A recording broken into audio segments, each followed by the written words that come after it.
Hey, so I am making this video about the word love because it is such a profound word that it really needs to be talked about. I, in my life, have had quite a relationship with this word. I guess just to be transparent, like when I grew up, we didn't use this word. I came from a good family and stuff like that. Like I wouldn't change anything about it. Everything that happened in my life happened for a reason, and I 100% believe that, and I'm grateful for it. What I'm talking about. But anyway, so like my parents didn't stay together, and I was brought up with my sister by one of my parents, and love. The word love was not. It just. It wasn't a thing, and it doesn't mean that I grew up in a bad way or like I missed out on something, because it's like what is in a word, and we'll get to that, right? Because it's like it's an action word, so you can express love without just saying the word. It's not just about a word. But I grew up with not really using this word. I mean, maybe on certain occasions, but we certainly didn't, at least for myself, I didn't know what it meant, and it wasn't something that we really said. It just wasn't a thing. And as an adult, I certainly hear it a lot with other people, with their families and stuff like that. People say, "Oh, I love you," and "Hey, love you, bye." Like there's this love. They use this word love frequently, and um, so I suppose it's like when I started getting a bit older, I was in my maybe 20s or something like that, and I remember my cousin, she started using this word, and it was honestly weird, because it was like, all of a sudden she's like saying it all the time, like, "Okay, I love you," and it's like I didn't know how to respond to it. It's like, it was like, where is this coming from? And so that was one experience, but even before that, I remember when I was around 20 years old, I might have been 19, 20, and I was with a girl, and it was my first like really serious relationship where I actually moved in with somebody, where we moved in together, sorry. And I remember we reached a point in our relationship where she said to me, "I love you." And I looked at her, and I believe I gave her a blank stare, not for any reason other than I was like, I think I said, I honestly, and she looked at me, and I was like, I don't know what to say. I was like, I don't know what that means. That I don't know what that word means. I don't use that word. It's not a word that we really use in my family. And so I don't know. I mean, I think I just started using it because it doesn't take a whole lot to see how it gets used. Say, okay, fine. I mean, okay, well, I love you too, right? What does that mean? Does that mean that you care for somebody, right? Just in general, in the colloquial sense. I mean, in the common use of the word, I love you. It means I care about you. I hope the best for you, kind of deal. I care about you. It's basically like that. And that is one sense of the word love. I mean, and it gets used like that, and that's okay. But for myself, I have come a ways with my studies of philosophy and spirituality, and I have come to a bit of a different relationship with that word, where like now I use the word very sparingly. I only say it when I mean it, and I will tell you what I mean by it, because I will give you a number of definitions on how of that I have, that is what I use as my reference point for what this word means. It's what it means to me. And it is a very profound word. It is something that I reserve only when it is absolutely appropriate. I don't just say it and it's like, I will not be pressured into saying it for any reasons. If I'm not feeling it, I am not saying it, because it's not a party favor. It's not something that we're passing around like just using willy-nilly. It's something much more profound than that. And so yeah, I mean, I will say it if the timing is correct, if the situation is, if it is appropriate. But otherwise, I will abstain, and I will not feel pressure just because somebody else says the word and says, "Okay, I love you." It, at the end of the day, it's like, well, if you're not taking me into account, if I feel you're being inconsiderate, if I feel that you're disrespecting me, you don't love me. That's not, you're just using a word to essentially emotionally manipulate me. I mean, that's not love at all, because as we will get into here in a second, respect is a part of love. They are intimately intertwined. You cannot separate these two concepts. They are joined at the hip, you know. So anyways, so just to give you a very basic understanding of what love is. So there are, for starters, two types of love. One of them is called conditional love, where it's like, well, I love you so long as dot, dot, dot, so long as you do this, so long as you behave in this way, so long as you, behave in a certain way, you know. And then if somebody doesn't, if you don't do what somebody else wants you to do, or follow a path that they want you to path, then it's like you've let them down, and it's like then they don't love you anymore. They will withdraw their love for some reason, right? For whatever reason suits them, because they're essentially making the relationship about themselves. It's conditional. There are conditions that are put on their love, and if you don't meet their conditions, then they don't love you anymore. So it's used as like as a type of emotional manipulation. You can, especially with parents and children, because it's just like, oh, well, don't you love me? Or it happens with spouses too, in relationships and romantic relationships.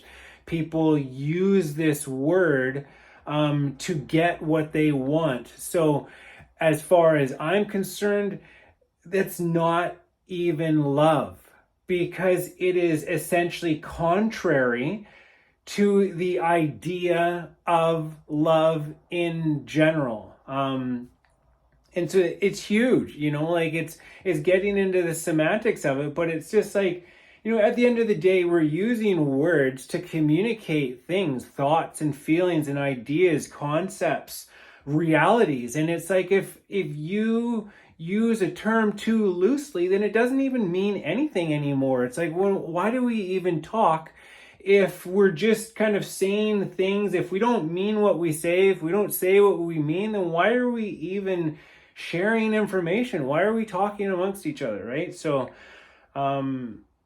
yeah, you know, and I think at the same time, you got to take all this stuff with a grain of salt, because Not everybody is operating on a super profound level. Not everybody's super sensitive like myself, right? I mean, I recognize that I have impossible standards, but somebody has to, right? Somebody has to be that extreme, at least so I can share where I've come to with that, with it. And of course there's a middle ground. It's not about just because somebody doesn't uphold this like super righteous understanding about what this is, you can't impose that on other people. I'm just making a YouTube video about this stuff because I feel that the timing is appropriate for me to do so. Enough things have happened in my life that have given me that it's like I'm just taking cue from experiences that I've been through, and it's just time, right? So I'm not saying that it's black and white. It is not black and white. It is a rainbow. Ask any scientist, right? So it's not, of course, because we're literally talking about love. It's not about being harsh or or not condemning, but not like condescending, or it's not about any of that kind of stuff. We're literally talking about love, right? So that out of the way. The definition of, so we talked about conditional love, the other end of the spectrum, or the other approach of love, is called unconditional love. So I will, before I give the definition, I'll tell you how I found my way to unconditional love. Like, it's so easy to say unconditional love until you find yourself in a pinch, meaning there's something going on that is disturbing to you, and then all of a sudden, you're not who you are when you're sitting on the couch chilling out, eating a bowl of popcorn. It's when the pressure is on. That's when the real character that you have shines through, that shows up, and all of a sudden it's like, yeah, that's who you are. Who you are under pressure. That's who you are. And so for myself, I've always done my best. I've always been a pretty loving person. I've always been a pretty compassionate person ever since childhood. It has been my way. I've always reflected deeply on things, and especially the impact that certain things that I've done have had on others. I mean, some of it was beyond my seeing. I was pretty self-serving, ignorant, naive when I was young. I did things, I used to steal things, and I hurt people as a result of it. I was a little S word when I was a kid. And there's, just because I may have been bored or unstimulated or not taught better, I don't, I forgive myself for it, but I was, yeah, so anyways, I mean, moving forward, I've always been fairly compassionate. I've learned a lot of really hard lessons, and I'm still learning, right? And so, but one of the things that was really hard for me is to do with veganism, because I care, because I care about animals. I mean, and it's been hard. It was hard for me to keep it to myself, for it to not get under my skin, to just fully accept others for where they're at in their journey, and not feel like that they're doing something wrong. and that I'm doing something right, and that it's where this term self-righteous indignation comes in, where you feel because you're doing something, you're involved with something that is righteous, that it gives you the right to look down your nose at somebody else, or to say things to them, or to treat anybody in a way that is anything other than polite and kind and compassionate and respectful. And so I struggled with this. But I was able to eventually come to a place where I was able to accept that, we're all, that, part of it is like to accept that, to not judge others for not having come to the same conclusions that I have. I have walked a certain path. I didn't, I literally have just, like everybody else, just done my best in life, and life showed me certain things. And so I managed to come to this kind of way of being. It happened. It first started when I stayed with a yogi in Thailand, and he said, think about some of the things that you're doing. And I did, and it changed things for me, right? And not everybody had that, right? So how can you come at a person? But anyways, I was able to find my way to unconditional love through veganism, by being able to love people regardless, without judging them, without passing judgment for things that they might be doing, that they're involved in however their involvement is, right? And to not look at them like they're doing something wrong, right? And they need fixing and whatnot. I mean, it's not compassion, that's not what I would say. That's not the vegan way.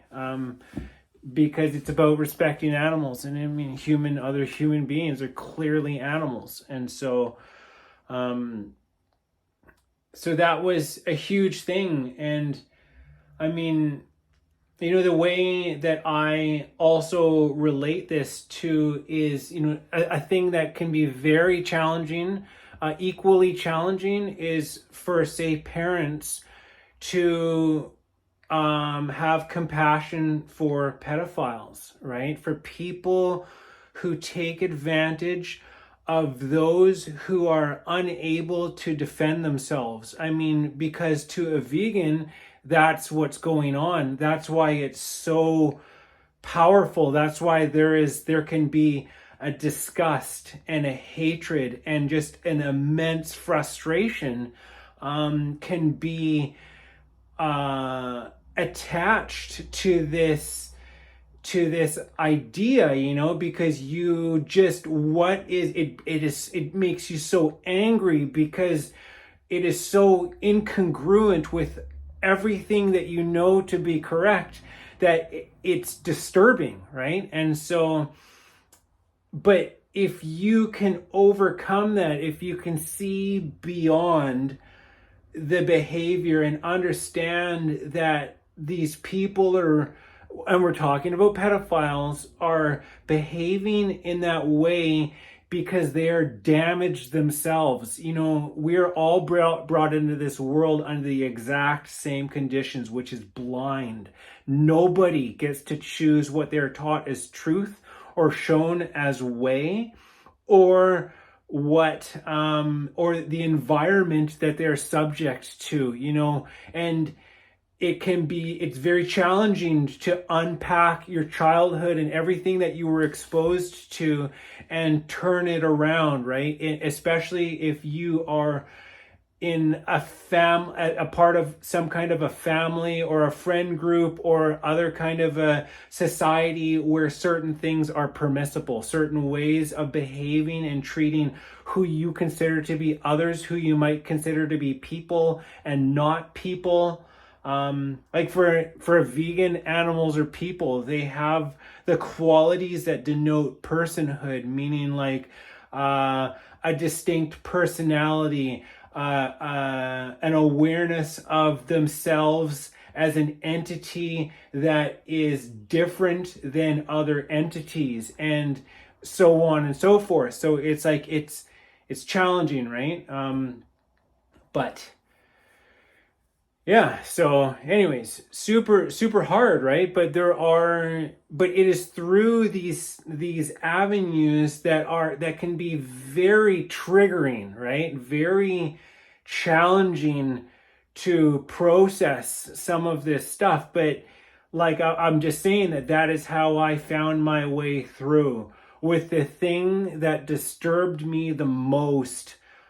I was able to to arrive at a place of unconditional love, and it was life changing. I mean, I was already walking a heart-based path. I've already written about it. I've already been on this path for quite a while, but it's one thing to talk about it and walk the walk, and it's another thing, but then to like really embody it is something else, right? And so yeah, very very huge, very profound, right? Love. And so yeah, it's a big deal coming to this place. And so I will now give you a definition, the definition of unconditional love that was given to us by the channel known as Bashar. And so it is as such. The idea of unconditional love is simply the frequency of existence itself, and sometimes has very little to do with human expressions that are recognized or called love. So the idea is to understand that it's a state of being that is pure unto itself, that allows for a compassionate relationship to exist in an observational way, regardless of what the actual human interactions have to do with. Right? So that is according to that entity or that group of entities. That is the definition that is given to us. The signature frequency of existence itself is unconditional love. That's why, like, when some people wonder, it's like, oh, well, why God? God is existence for what it's worth. It's another conversation, but the point is like unconditional love, unconditionally, everything is allowed, everything is permissible because if it's relevant, some things have to happen. You are loved so much that you are, able to have an experience of actually being convinced that you're not loved and that you're not love. It's a funny thing too, is it's like, my friend was telling me about this book, and it's like, there's some channelings about Jesus in there and stuff like that, and saying it's like, love isn't something that you do, it's not something that you say, it's something that you are love. And in the same way, yeah, it's just like this word nature. Nature isn't something that you go into. It's not something that you go and experience. You are nature. We are an aspect of nature, an element of nature. We are natural. We are. And it's just like this thing with love. If God is a term for existence, everything in existence itself, and everything, if it is existence, period, and everything that exists, that is existing, is love, then you, by token, are love as well, because you are an aspect of that. You are an element of that. I mean, Yeah, it's why like in yoga we use the word om, and to because it is like it is the base frequency, it is that vibration, it is that om, it is where everything else comes from, is this om. It is a symbol that essentially represents God, and it is also in Christianity, it is known as the Holy Ghost, as Jesus refers to it, the Great Comforter. Yeah, and so and so like at the end of a yoga practice, we say Om Shanti Shanti Shanti, and so Om, because it is meaning God, meaning that frequency, meaning love, and then Shanti means peace. So like at the end of a yoga class, we say peace and love. Awesome. So that's a little bit there. And so I think that is enough to get into this. So I am going to give you a treat. I'm going to say, like I do this rarely, but so I've been writing a book for over 10 years now. And I'm almost ready to publish the first half. I had to go through a rite of passage, so many rites of passages before I would be able to publish a book about spirituality, because you just have to. It's just a part of it, right? For me. And it's rare that I will share anything from my writings with anybody, right? But the thing is this is such a big issue. There is another video coming up. It's about masculine energy, which I swear the absence of the knowledge of how to embrace positive masculine energy is the bane of our society. It is what is holding us back. Absolutely. So that's coming up, right? But yeah, this heart stuff. Yeah, I'm going to read to you from a book. So not going to look at the camera, but I will just sit here and read it, right? So the heart, as most people know, is associated with a thing called love. But the word love is actually very profound, and it gets used in ways which do not honor its essence. So most people don't really know what it means. Like other words which describe a profound state of awareness, such as being sorry or being grateful, love is an action word, which means that it needs to be shown, not just said. As such, words without an accompanying demonstration of sincerity are hollow and thus meaningless. For example, it is not enough to just be sorry. You have to actually do something in order to make up for whatever it is that you did, often with some form of gesture. And just to be clear, we're talking about penance here, not punishment, as the latter does more than serve the ego of an individual who feels that another should suffer, which makes it more about the satisfaction of the punisher than teaching a lesson to the punished, which is sad, because what could have been a demonstration of compassion becomes a missed opportunity to be of service to someone who is clearly struggling.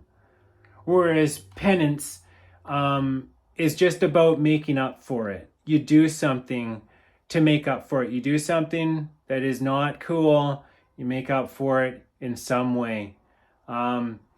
Equally, to continue here, equally, a show of gratitude lets the other person know that you actually mean it.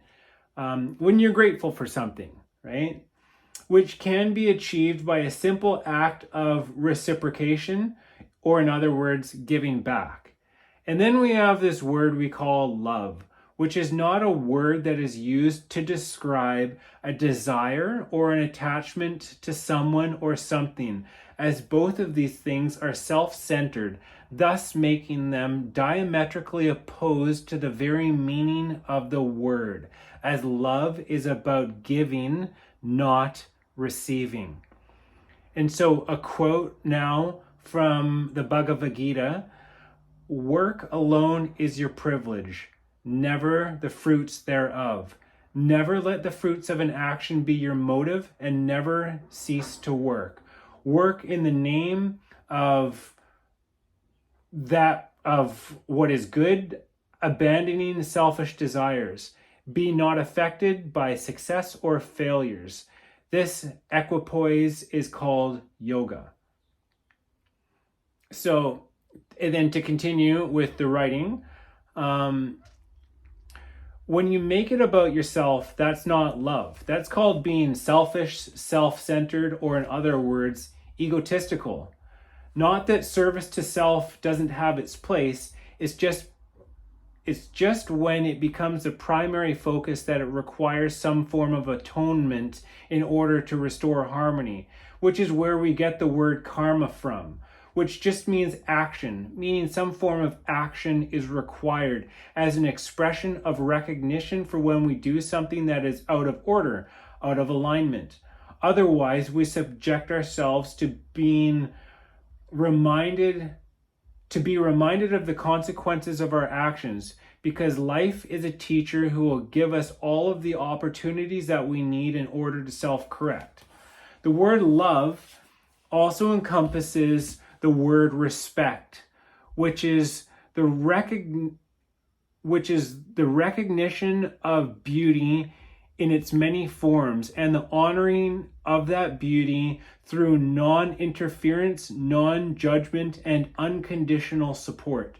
These things are part and parcel of what makes life worth living, but they are so little understood that most of the time they are misused and even more often abused. Because when someone uses a word like love to describe a preference, it ends up getting used so frequently that it essentially loses its significance, thus it doesn't mean anything. Just like how certain intensifier words, I'm talking about the F word, get used to such a degree that they become a meaningless expression that no longer has any impact or relevance. And on top of that, it is very commonplace for some people to use the word love in its conditional sense in order to manipulate the feelings of someone that they're trying to control, which is of course abusive. And so you can see the issue with the heart is fairly complex. Well, actually, it's pretty simple and straightforward. It only gets complicated when something else gets involved, and that is the mind. So I'm just going to stop with that. And, a few closing words is just that, as you know, these words get used in relationships, romantic relationships. And a lot of relationships fail because a relationship, it's supposed to, the last video that I made was about relationships, one of the last ones anyways. And it's to do with what is a relationship for? It's about reflecting things to each other. It's not about what somebody can do for you, about the arrangement that you have. I suppose it is an arrangement of a sort, but it's not, it is about, the relationship. It has to do with a friendship. And that's why they say, because what kind of a relationship if you're not friends? That's why they say that a relationship should never be based on passion, because passion fades. Whereas if it's based on friendship, true friendship, that is something that lasts. I have very few true friends in this world, but the ones that I have, I can talk to about anything, and they never assume the worst about me. They say, and they would defend my integrity. If somebody was speaking poor words about me, they would say, "Hey, hold on a second right there. I know this person and I know what they stand for. I know what they're about. And that person that I guarantee you that you're wrong. That is not who they are." And so having somebody like that in your corner who would defend your integrity, especially when you need them the most, that is just, it's special, right? And I have found very few people in my life who would go so far as to do that for me. I have been sold out by more people than I can count. Yeah. And so, but anyways, relationships, you see them all the time failing and all the time struggling, yet you still hear this word, love. You hear people say, "Okay, well, I love you, bye, love you." But it's like, it's just a word. It's just people are using this word just to essentially to say, "See you later," and it's heartbreaking because it's so much more than that. It is literally the answer. I think maybe Bob Marley probably said that or something. Love, or Ziggy Marley, or anyways, like love it literally is. I mean, it's a part of the equation along with communication and respect and that kind of stuff, right? But connection, right? That is a part of love. But yeah, it's challenging to see when people use this word and they don't mean it. They say, "Oh, I love you," and then they turn around and badmouth a person or treat them in a way that is not respectful, that is not considerate, that is not loving.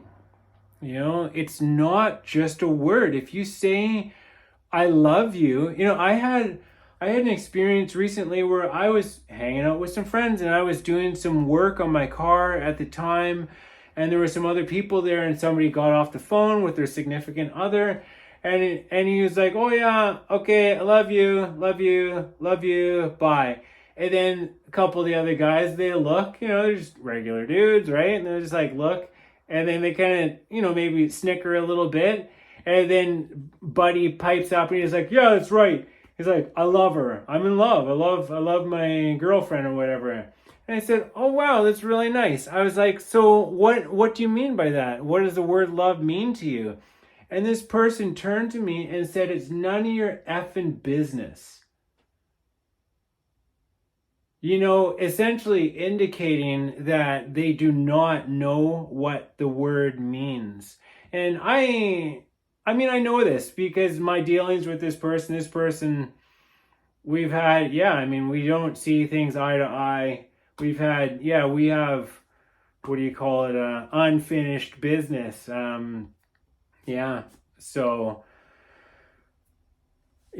I mean, and it's sad because, I can't share these ideas with people. There's just not enough time. Like, I've been talking for 40 minutes about a subject that most people would probably think that they already know what it means, right? What the word means and how to express it. But that's the point, is like, if you don't know the meaning of the word, if you don't know what it signifies, if you don't know what it stands for, how could you possibly ever think that you could embrace that idea, that concept? How could you be an example of it? How could you enter into a relationship and actually uphold this idea of loving another person if you don't know what love is and how to do it, how to be it, right? I mean, in a sense, right?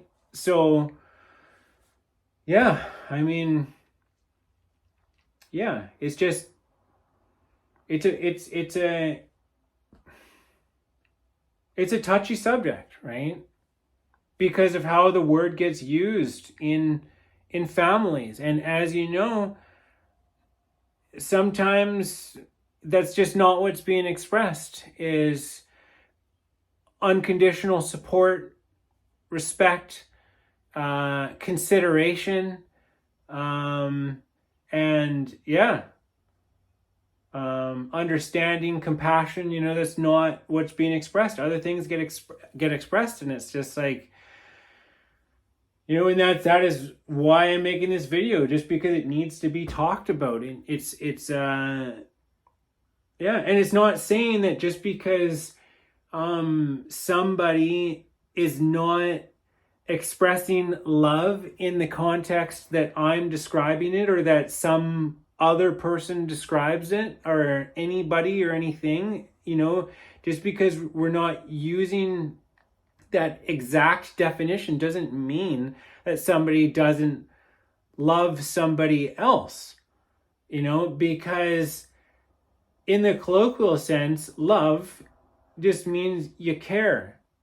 In the absolute most basic sense of the words, it's like, I love you. It essentially means I care about you, and it's a gesture that is kind to show somebody that you care. So you say, I love you, see you later. And it's like, oh, it's nice to hear, right? This video is just about the other side of it, that there is more to it, and it's profound, it's deep, it's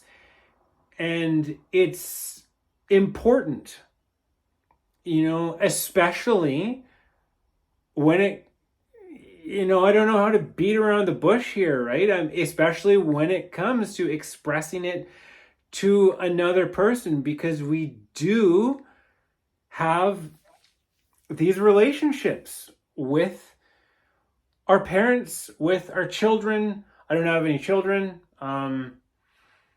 but yeah, and with our partners, with our spouses, with our significant others, or even just with our friends, platonic love, because at the end of the day, if we're sharing stuff, we're expressing things. And it's like,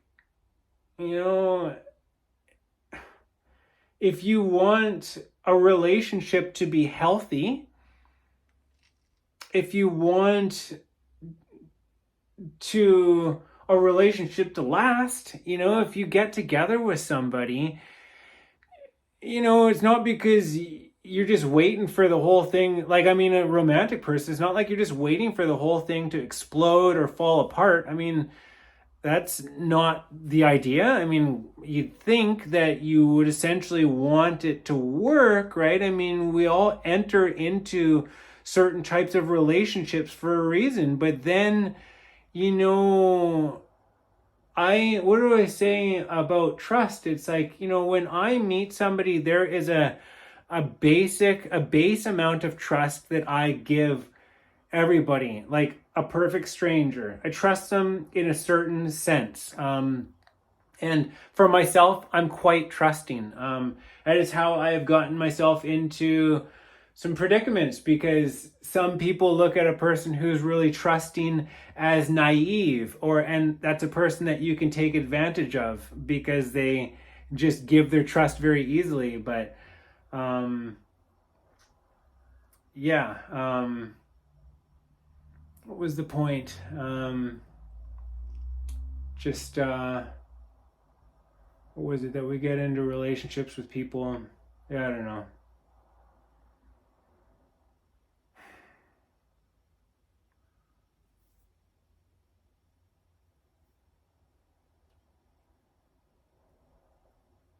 Yeah, it's just important to be able to express, yeah, because we do end up in these relationships, and nobody means ill. In general, I don't think that people do, right? We mean well. We just don't know any better. And so that's where this stuff comes in, right? That is where this kind of an understanding helps. This is where it becomes relevant, because at the end of the day, you know, we're not trying to hurt each other. We're not trying to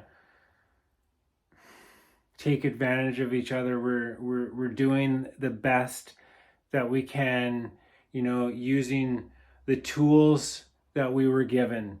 And some of us weren't exactly handed the tools, or even if we were, maybe we weren't shown how to use them, right? But they kind of go hand in hand. So yeah.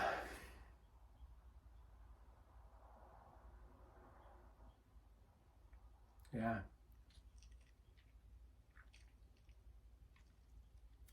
That's it.